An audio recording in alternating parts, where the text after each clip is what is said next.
Kerala plantation workers union വാഹന പ്രചരണ ജാഥ 17-18 തീയതികളിൽ വാഗമണ്ണിൽ നിന്ന് വണ്ടിപ്പെരിയാറിലേക്ക് നടക്കും. 19-ാം തീയതി രാജീവ് സ്മൃതി യാത്ര അണക്കരയിൽ നിന്നും പുറപ്പെടുമെന്നും നേതാക്കൾ കട്ടപ്പനയിൽ വാർത്താ സമ്മേളനത്തിൽ അറിയിച്ചു. വാഹന പ്രചരണ ജാഥയും സ്മൃതി യാത്രയും EM ആഗസ്തി നയിക്കും. വാഗമണ്ണിൽ നിന്ന് വണ്ടിപ്പെരിയാറിലേക്കാണ് വാഹന പ്രചരണ ജാഥ നടക്കുന്നത്. AICC അംഗം അഡ്വക്കേറ്റ് EM ആഗസ്റ്റിയാണ് ജാഥ ക്യാപ്റ്റൻ. 17 വൈകിട്ട് 4 വാഗമണ്ണിൽ അഡ്വക്കേറ്റ് ഡീൻ കുര്യാക്കോസ് MP ഉദ്ഘാടനം ചെയ്യും. INTUC പത്തനംതിട്ട ജില്ലാ പ്രസിഡന്റ് ജ്യോതിഷ് കുമാർ മലയാലപ്പുഴ മുഖ്യപ്രഭാഷണം നടത്തും. 18 രാവിലെ 8 മുതൽ വിവിധ സ്ഥലങ്ങളിലെ സ്വീകരണത്തിനു ശേഷം വൈകിട്ട് 5 വണ്ടിപ്പെരിയാറിൽ സമാപിക്കും. സമാപന സമ്മേളനം INTUC സംസ്ഥാന പ്രസിഡന്റ് R ചന്ദ്രശേഖർ ഉദ്ഘാടനം ചെയ്യും. തീരത്തോട്ടം മേഖലയിലാണ് പ്രധാനമായും പ്രവർത്തിക്കുന്നത്. ഈ യൂണിയന്റെ നേതൃത്വത്തിൽ മെയ് മാസം 17-18 തീയതികളിൽ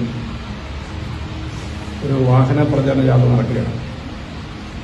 വാഹന പ്രചരണ ജാഥ വാഗമണ്ണിൽ ആരംഭിച്ച് വണ്ടിപ്പെരിയാറിൽ സമാപിക്കുന്നു.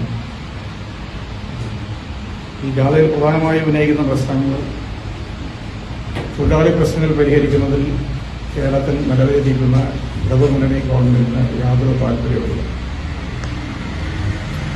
പ്ലാന്റേഷൻ വ്യവസായത്തെ പുനരുദ്ധരിക്കുമെന്ന് പറഞ്ഞ ഗവൺമെന്റ് അതിന്റെ നടപടിക്കൊന്നും സ്വീകരിച്ചിട്ടില്ല.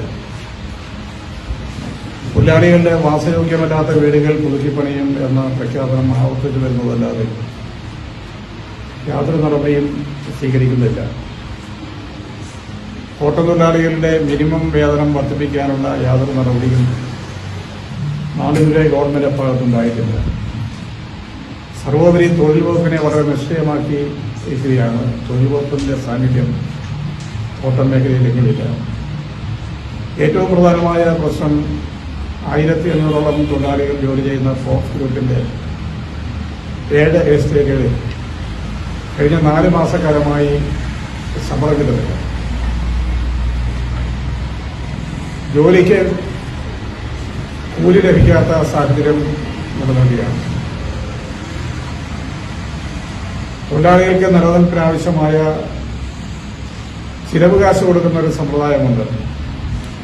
ചിലവ് കാശ് 3 ആഴ്ചയായി മുടങ്ങിയിരിക്കുകയാണ്. ഇക്കാര്യത്തിൽ പ്രശ്നം പരിഹരിക്കുന്നതിന് മാനേജരുമായി സംസാരിക്കാനും തൊഴിലാളി യൂണിയനുമായി ബന്ധപ്പെട്ട് പ്രശ്നം പരിഹരിക്കാനും ഉള്ള ശ്രമം ഗവൺമെന്റിന്റെ ഭാഗത്തുനിന്നില്ല. ശ്രീ പെരുമ്പത്തൂരിലെ രാജീവ് സ്മൃതി മണ്ഡപത്തിലേക്ക് നടന്ന രാജീവ് സ്മൃതി യാത്ര 19 പുറപ്പെടും. AICC അംഗം അഡ്വക്കേറ്റ് EM ആഗസ്റ്റി നയിക്കുന്ന യാത്ര വൈകിട്ട് 5 അണക്കരയിൽ KPCC general secretary M Liju ഉദ്ഘാടനം ചെയ്യും. AICC സെക്രട്ടറി PV മോഹൻ ജ്യോതി തെളിയിക്കും. കമ്പം, തേനി, ദിണ്ടിക്കൽ, പോണ്ടിച്ചേരി എന്നിവിടങ്ങളിലെ സ്വീകരണത്തിനു ശേഷം 21 രാവിലെ 8 ശ്രീ പെരുമ്പത്തൂരിലെത്തും. പ്രവർത്തകർ സ്മൃതി മണ്ഡപത്തിൽ പുഷ്പാർച്ചനയും സർവമത പ്രാർത്ഥനയും നടത്തും. വാർത്താസമ്മേളനത്തിൽ advocate EM Augusti, Shaji Painadath, PR Ayyappan, Biju Daniel, Rajan Kozhuvanmakkal എന്നിവർ പങ്കെടുത്തു.